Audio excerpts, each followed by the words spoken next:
Assalamualaikum warahmatullahi wabarakatuh.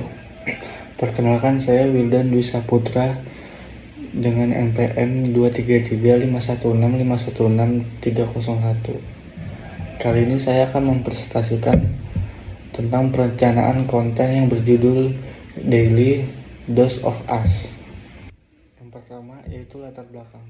Latar belakang dari proyek ini berangkat dari fenomena bahwa Gen Z merupakan generasi yang paling aktif dalam mengkonsumsi dan menciptakan konten di media sosial. Mereka cenderung tertarik pada konten yang terasa nyata, jujur, dan dekat dengan kehidupan sehari-hari. Namun, di tengah derasnya arus informasi dan tren yang cepat berubah, banyak konten yang terasa dibuat hanya untuk mengikuti algoritma tanpa benar-benar menyentuh sisi emosional audiens.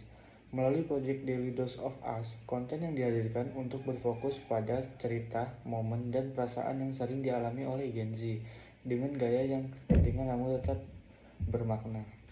Tujuan perencanaan konten ini yaitu Project Daily Dose of Us adalah untuk membangun koneksi emosional dengan audiens Gen Z melalui konten yang menggambarkan pengalaman dan perasaan yang dekat dengan kehidupan mereka. Proyek ini juga bertujuan meningkatkan engagement di media sosial dengan menghadirkan konten yang mengundang respon alami seperti komentar, share, dan interaksi antar pengguna. Selain itu, proyek ini diharapkan untuk memperkuat identitas digital yang autentik dan relevan, sekaligus menjadi wadah ekspresi dan refleksi bagi Gen Z terhadap dinamika kehidupan sehari-hari mereka. Konsep utama dari Daily Dose of Us adalah menghadirkan konten yang mempresentasikan realitas kehidupan Gen Z secara jujur, ringan, dan relatable. Konten ini akan berfokus pada momen-momen kecil yang sering dialami namun jarang diungkapkan, seperti perasaan lelah, lucu, bingung, atau insecure dalam menjalani rutinitas sehari-hari. Dengan pendekatan yang autentik dan gaya komunikasi yang santai, proyek ini berusaha menciptakan pengalaman digital yang terasa nyata bagi audiens. Setiap konten akan dirancang agar mampu memicu rasa gue banget dan benak penonton sehingga mereka bukan hanya menonton tetapi juga merasa menjadi bagian dari cerita yang dibagikan. Lalu selanjutnya ada gaya komunikasi. Tone dan gaya komunikasi yang digunakan dalam Daily Dose of Us bersifat santai, jujur, dan apa adanya, mencerminkan cara Gen Z berinteraksi di media sosial. Bahasa yang digunakan menggunakan gaya percakapan sehari-hari dengan sedikit sentuhan humor, sarkasme halus, atau kejujuran yang sopan agar terasa dekat dan tidak dibuat-buat. Nada komunikasinya cenderung hangat dan personal, seolah berbicara dengan teman sebaya, namun tetap mampu menyampaikan pesan yang bermakna melalui gaya ini.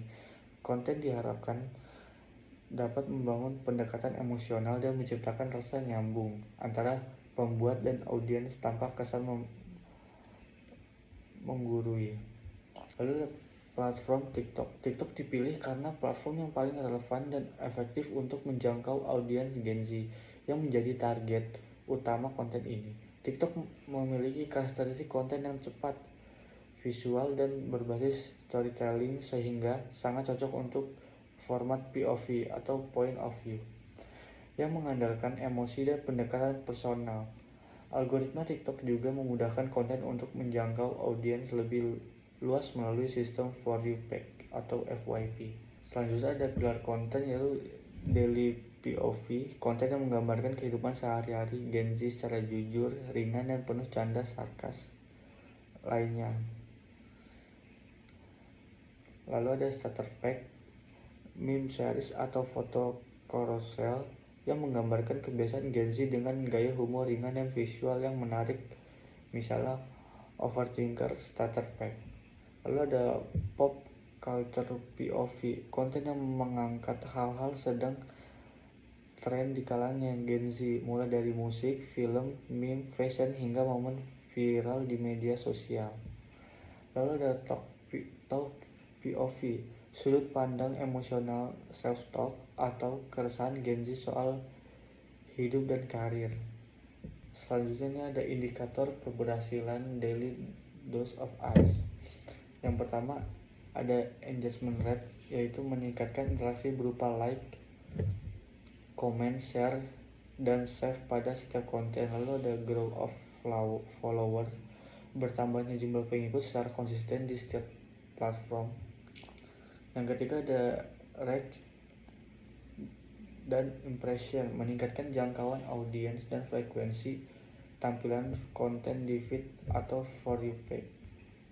Lalu ada user participation, banyaknya audiens yang ikut berpartisipasi dalam challenge, duet konten, atau membagikan pengalaman pribadi. Yang lalu consistent of content performance, performa konten stabil atau meningkat dari waktu ke waktu berdasarkan insight mingguan. Yang terakhir ada positive feedback, munculnya respon positif dari audiens seperti komentar yang menunjukkan bahwa mereka merasa terhubung dengan konten. Saya kira itu aja. Assalamualaikum warahmatullahi wabarakatuh.